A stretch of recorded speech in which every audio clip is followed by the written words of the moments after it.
Welcome to I dream special debate. వైసీపీలో మార్పులు చేర్పులు ఆ పార్టీలో మాత్రమే కాకుండా ప్రతిపక్షాల్లో కూడా కాక పుట్టిస్తున్నాయి. వైసీపీలో అసంతృప్తులని గాలం వేసి ఆపరేషన్ ఆకర్ష్లోకి తీసుకుందామని ప్రతిపక్షాలు తమ వ్యూహాల్లో మునిగిపోయినటువంటి నేపథ్యంలో వైసీపీ అధినేత ఏపీ సీఎం జగన్మోహన్ రెడ్డిలో ఏ మాత్రం కాన్ఫిడెన్స్ లెవెల్స్ తగ్గలేదు. భీమవరం వేదికగా ఆయన ప్రసంగాన్ని గనక చూస్తే కాన్ఫిడెన్స్ లెవెల్స్ ను ఏమాత్రం తగ్గించకుండా అంతకు మించి డబుల్ డోస్ తో ప్రతిపక్షాల్లో టార్గెట్ చేశారు ఆయన.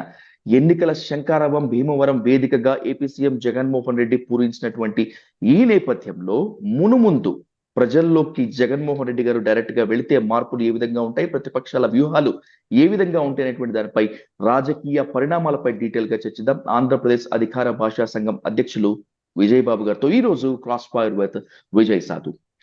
విజయ్ బాబు గారు నమస్కారం sir. Good evening. Welcome to I dream special debate sir.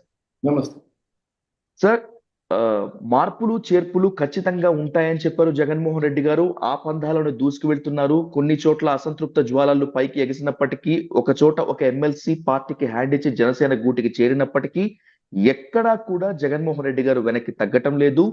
Bhimavaram speech ఇందుకు ఒక పారామీటర్ గా కనిపిస్తోంది. ఈ రోజు ఆయన స్పీచ్ చూసినటువంటి తర్వాత మీకు ఏ విధంగా అనిపించింది సార్? మీ అనాలిసిస్ ఏంటి సార్? ముందుగా మీరు అన్నట్టు ఏంటంటే, ఈ మీడియా ఏదైతే ఉందో చంద్రబాబు నాయుడు గారి తైనాతి మీడియా, వాళ్ళు చేస్తున్నటువంటి గోల అల్లరి, ఇప్పుడు ఇందాక మీరు కూడా అంటే దాని ఇన్ఫ్లుయెన్స్ అసంతృప్తి జ్వాలలు అన్నారు. అసంతృప్తి జ్వాలలు అంటే ఏంటి? జ్వాల అంటే ఏంటంటే ఒక ఎగసి పడతాం అన్నమాట, ఒక మంటలు ఎగసి పడటం. అసంతృప్తి ఇవాళ ఎవరో ఒక ఎమ్మెల్సీ రిజైన్ చేసి వెళ్ళటం, లేకపోతే టికెట్లు రానటువంటి వాళ్ళు ఒకళ్ళిద్దరు ఏదన్నా తమ అసంతృప్తిని వెళ్ళగట్టడం అనేది, ఇది ఇంత పెద్ద స్థాయిలో గెలిచినటువంటి ఒక పార్టీ 151 మంది అవుట్ ఆఫ్ 175కి ఇంత పెద్ద స్థాయిలో గెలిచినటువంటి వాళ్ళకి కొన్ని సహజంగా అనివార్యంగా మార్పులు చేర్పులు అనేటువంటివి ఉండటం సహజం. ఉన్నప్పుడు అసంతృప్తి కూడా అత్యంత సహజం. ఇది ముందుగా ఊహించినటువంటిది. ఇలాంటి కాస్త అసంతృప్తి, ఇది సరైనటువంటి సూటబుల్ వాళ్ళ చెప్పాలి అంటే దీన్ని ఒక అంటే ఇంగ్లీష్ లో చెప్పాలంటే ల్యూక్ వామ్ ఎఫెక్ట్ అనాలన్నమాట దీన్ని. అంటే కేవలం ఒక ల్యూక్ వామ్ అంటే గోరువెచ్చని వ్యతిరేకత ఏదైతే ఉంటుందో ఆ స్థాయి తప్ప, ఏదో అసంతృప్తి జ్వాలలాగా ఎట్లా అంటే వాళ్ళ తైనాతి మీడియాలో ఉంది ఏంటంటే మునిగిపోతా ఉందంట కంప్లీట్. ఏం మునిగిపోతుంది? ఏంటి మునిగిపోయేది ఏంటి అక్కడ? ఏం మునిగిపోతుందని వాళ్ళు ఆనందిస్తున్నారు. ఇదంతా గతంలో కూడా ఇదే చంద్రబాబు నాయుడు గారిని ఇదే తైనాతి మీడియా ఒకవైపు మునిగిపోతున్నటువంటి పరిస్థితుల్లో అద్భుత విజయం, అమోఘం, ఆహా ఓహో ఇంకేముంది ఈయన వచ్చేస్తున్నాడు అని చెప్పని బీభత్సమైనటువంటి స్థాయిలో చేస్తూ ఉంటే ఏం మునిగిపోయింది? చంద్రబాబు నాయుడు గారికి అతి దారుణమైనటువంటి రిజల్ట్ వచ్చే పరిస్థితులు ఉన్నాయి అని చెప్పని జాతీయ మీడియాతో సహా ఆ రోజున రాస్తూ ఉంటే, వీళ్ళ తైనాతి మీడియా మాత్రం అమోఘం, అద్భుతం, పసుపు కుంకుమతో మహిళలందరూ కూడా క్యూ కట్టేస్తున్నారు, ఎప్పుడెప్పుడు ఓట్లు వేయాలని చెప్పి ఇలా చిలవల పలవలతో కథలు కథనాలు రాస్తే పాపం ఆయన పరిస్థితి 23 సీట్లకు పరిమితం. ఆ తర్వాత ఈయన పోనీ రిలీజ్ అయ్యి వీళ్ళని నమ్ముకున్నాను, మొత్తం నా కొంప కొల్లేరైపోయిందని ఇదయ్యారంటే, ఈ రోజుకి కూడా మళ్ళీ అదే మీడియా మీద ఆయన ఆధారపడుతుంటే, వాళ్ళు ఆయన్ని ఉత్సాహపరచడం కోసం, లోకేష్ బాబును ఉత్తేజపరచడం కోసం, లేదంటే పవన్ కళ్యాణ్ని మరింత దీంట్లో సంతోషపరచడం కోసం రాసే కథలు చూస్తామంటే చాలా హాస్యాస్పదంగా ఉంది. ఈరోజు భీమవరంలో జగన్మోహన్ రెడ్డి గారు ఇచ్చినటువంటి ప్రసంగంలో ఆయన బాడీ లాంగ్వేజ్ చూడండి. ఎవరైనా సరే వాళ్ళు చెప్పినట్టుగా మునిగిపోతున్నటువంటి పడవ లేకపోతే అది ఇది అని అంటే, హ్యూమన్ సైకాలజీ ఎలా ఉంటుందంటే, ఎంత దాచుకుందామన్నా కూడా ఆ ఉద్వేగం, ఆ అసహనం, ఆ కోపం ఇలాంటివన్నీ కూడా అవతల వాళ్ళ మీద కనిపిస్తాయి. కానీ జగన్మోహన్ రెడ్డి గారిలో ఎక్కడా అలాంటి ఒక అన్రెస్ట్ అనేటువంటిది కనపడలా. ద్విగుణీకృత ఉత్సాహంతో, చాలా కాన్ఫిడెంట్తో ఆయన చెప్పిన ప్రసంగం ఎలా ఉందంటే, దాదాపుగా 9 లక్షల కోట్ల పైచీలు కంటే ఇంచుమించు 10 లక్షల కోట్ల రూపాయలు నేను విద్యార్థుల కోసం ఈ ఒక స్కీమ్ కింద ఖర్చు చేశాను. తర్వాత మళ్ళీ ఇంకా ఆసరా కానీ ఇవన్నీ కూడా ఇతరత్ర చాలా ఉన్నాయి అని ఆయన ఏం అడుగుతున్నారు ఓట్లు ఇవ్వాలంటే, నా నా వల్ల లబ్ధి పొందాం అనేటువంటి భావన ఉంటేనే మీరు ఓటేయండి, ఉమ్, లేదు అంటే ఓటు వేయొద్దు అని అడుగుతున్నారంటే ఎంత కాన్ఫిడెన్స్ ఉండాలి చెప్పండి. కానీ వీళ్ళు అవును ఏం సార్. చేస్తున్నారు, ప్రభుత్వం మీద లేదా వైసీపీ జగన్మోహన్ రెడ్డి గారి మీద బురద చల్లటం ద్వారా మాకు ఓటేయండి అని చెప్పుకుంటున్నారు. కానీ నీకు ఎందుకు ఓటేయాలి అని చెప్పేటువంటి పరిస్థితుల్లో ఎవరు చంద్రబాబు నాయుడు గారు ఉన్నారా చెప్పండి. 23 సీట్లకి ఆయన్ని పరిమితం చేశారు ప్రజలు. 23 సీట్లకి పరిమితం చేసిన పరిస్థితుల్లో గతంలో నేను తప్పులు చేశాను, మీరు నా మీద పెట్టినటువంటి నమ్మకాన్ని వమ్ము చేసి నేను మా టీం అందరూ కూడా ప్రతి స్కీములో కూడా మొత్తం అడ్డగోలుగా స్కాములు చేసిన మాట వాస్తవం, ఇది క్షమించండి, మరొకసారి ఇలాంటి పనులు చేయము, కాబట్టి మమ్మల్ని విశ్వసించండి అని చెప్పుకోవాల్సిన తరుణం ఇది. అది వదిలేసేసి జనాలు అవన్నీ కూడా మర్చిపోయారు, వాళ్ళకేమి ఇప్పుడేం గుర్తులేవు కాబట్టి జగన్మోహన్ రెడ్డి గారిని చెలవల పొలవలు సృష్టించి కథలు కథనాలతో విమర్శిస్తే వాళ్ళకి ఓట్లు జలజల రాలుతాయా? ఉమ్, ఒక రేషనల్ థింకింగ్ అనేది ఉండాలి కదా, ఒక హేతుబద్ధత ఉండాలి కదా వాళ్ళు మాట్లాడేటప్పుడు. కాబట్టి ఆ, ఈ మార్పులు చేర్పుల విషయానికి వద్దాం. అవును, తెలుగుదేశం పార్టీలో గతంలో టిక్కెట్లు ఇచ్చినప్పుడు మార్పులు చేర్పులు చేయలేదా? నియోజకవర్గాల మార్పుల గురించి వీళ్ళు బుద్ధి జ్ఞానం లేకుండా మాట్లాడుతున్నారు లోకేష్తో సహా. మరి ఆ, ఆ చెత్తని తీసుకొచ్చి ఇక్కడ ఇంకో చెత్త, వేరే చోట చెత్త వేయటం అని చెప్పని చెత్త మాటలన్నీ మాట్లాడాడు కదా లోకేష్. ఈ చెత్త మాటలు మాట్లాడేటప్పుడు ఈ చెత్త ఎక్కడి నుంచి వచ్చింది చెప్పమనండి. ఆ ఉమ్, చెత్త మంగళగిరిలో పుట్టి పెరిగిన చెత్త కాదు కదా, మంగళగిరికి సంబంధించిన చెత్త కాదుగా. హైదరాబాద్ నుంచి వచ్చి నువ్వు మంగళగిరిలో నువ్వు పోటీ చేసావు. అది మంగళగిరో తెలియదు, మంగళగిరో తెలియదు, మంగళగిరో తెలియదు అనేక సార్లు చెప్పుకున్నాం మనం. అక్కడ పోటీ చేసిన పరిస్థితి. చంద్రగిరి నియోజకవర్గం దగ్గర నుంచి కుప్పమానికి వెళ్ళినటువంటి పరిస్థితి చంద్రబాబు నాయుడు గారు. మరి ఆయన్ని కూడా ఆయన తిట్టినట్టే కదా, వాళ్ళ అబ్బాయి సుపుత్రుడు ఉమ్, గంటా శ్రీనివాస్ లాంటి వాళ్ళు నియోజకవర్గాలు చాలా మార్చారు. ఒకళ్ళు కాదు, ఒకళ్ళేంటి, అనేక మంది నియోజకవర్గాల మార్పు అనేటువంటిది సహజం. టిక్కెట్లు ఇవ్వకపోవడం సహజం, వాళ్ళు అసంతృప్తి చెందడం సహజం. తదనంతర కాలంలో కూడా ఇంకొక మాట చెప్తా, మంత్రివర్గ విస్తరణలో బోండా ఉమాకి మంత్రి పదవి ఇవ్వలేదని బోండా ఉమా మీడియా ముఖంగా వచ్చి ఎంత ఆవేశాన్ని, ఆగ్రహాన్ని, ఆక్రోశాన్ని వెలిబుచ్చిన సంగతి తెలియదా? ఆ ఉమ్. రోజు దాన్ని ఈ తైనాతి మీడియా టోన్ డౌన్ చేసింది. అదే పని కనుక ఇవాళ ఇక్కడ వైసీపీలో జరుగుంటే ఎంత పెద్ద కథలు కథనాలు రాసేవాళ్ళండి. ఇలాంటి అవును పనులు ఎన్ని జరిగినాయి టీడీపీలో జరిగిన మాట వాస్తవం కదా. వర్లరామయ్యకి మంత్రి పదవి ఇస్తానని ఆశ చూపి అదేదో చిన్న చైర్మన్ పదవి ఇస్తే ఆయన అసంతృప్తి వెళ్ళకెక్కిన మాట వాస్తవం కదా. అయ్యన్న పాత్రుడు అనేక సార్లు నోరు పారేసుకున్నటువంటి మాట వాస్తవం కదా.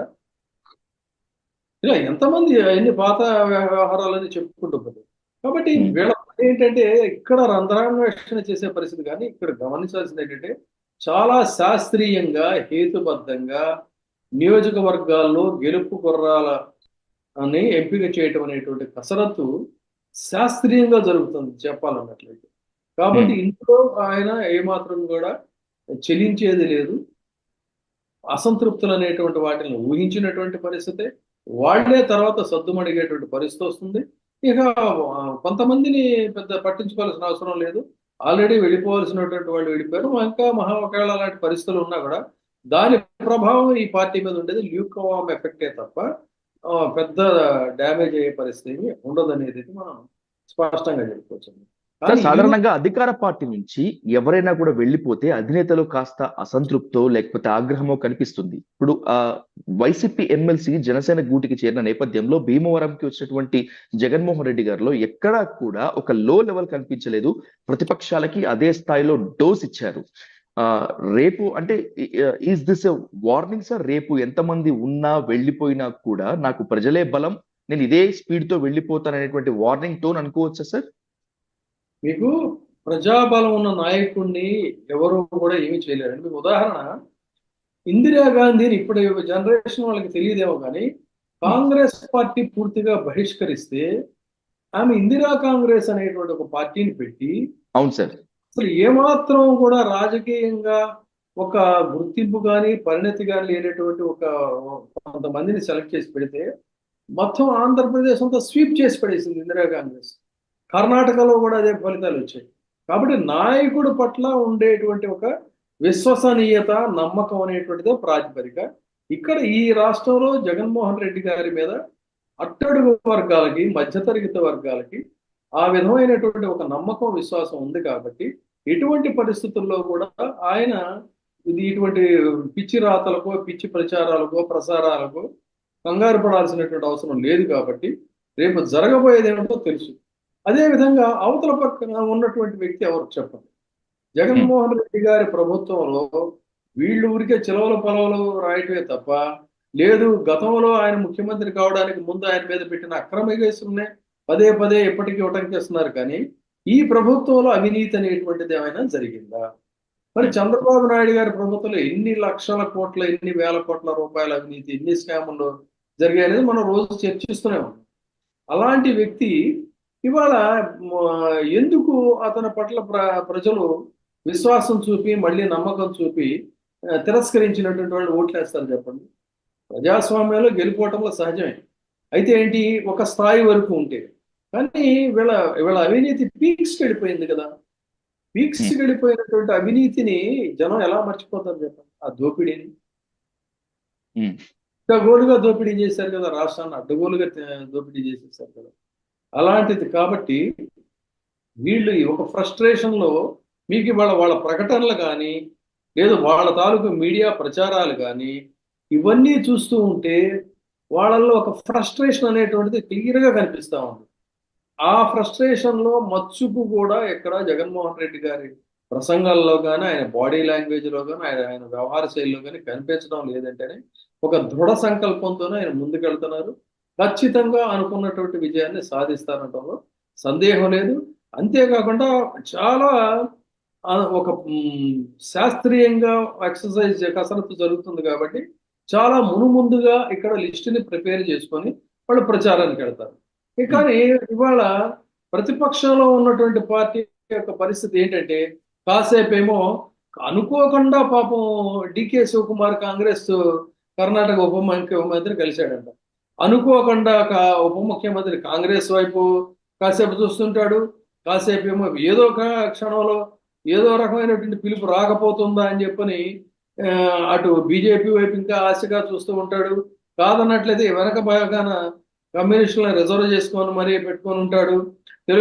జనసేనతో మనం కలిసి ప్రయాణం చేస్తామన్నాం అని చెబుతూనే సీట్లు ఇచ్చే చోట ఇప్పటికే సీట్ల కింద ఆల్రెడీ ఎర్త్ పెట్టేటువంటి పరిస్థితి జరుగుతూ ఉంది.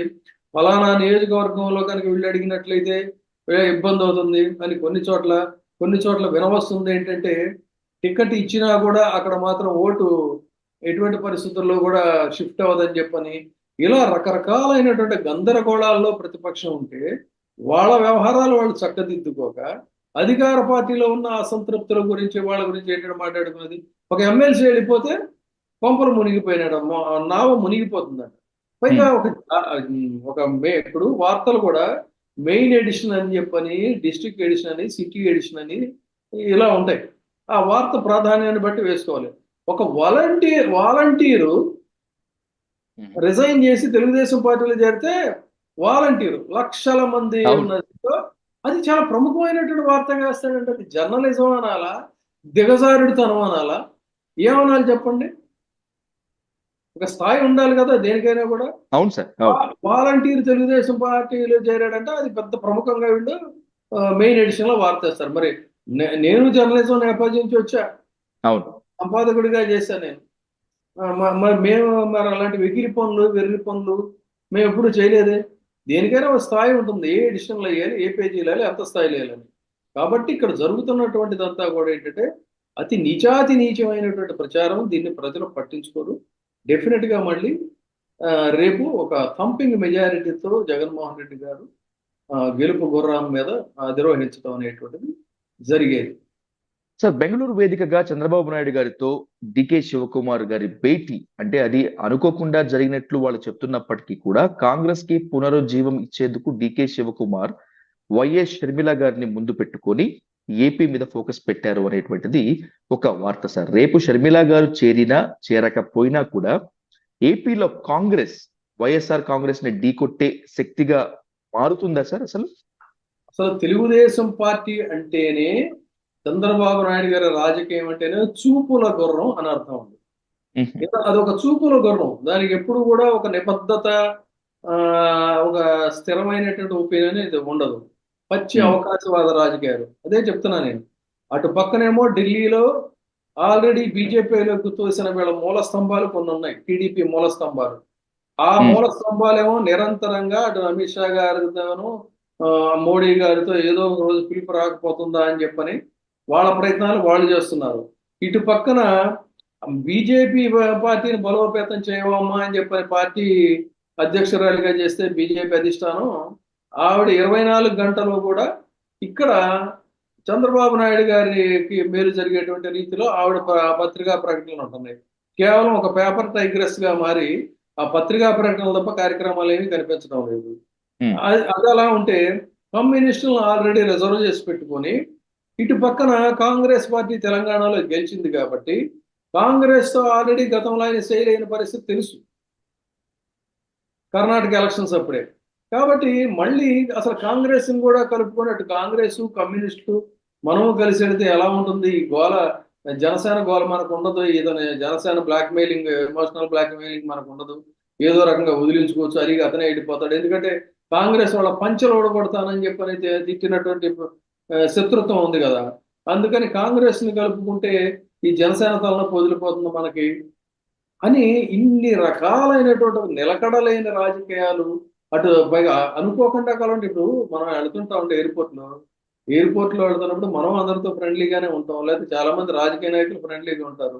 దూరం నుంచి ఒక నమస్కారం పెట్టుకొని హలో అంటే హలో అని వెళ్ళిపోతారు. ఎందుకంటే పబ్లిక్ కి రాంగ్ మెసేజెస్ వెళ్తాయి కాబట్టి.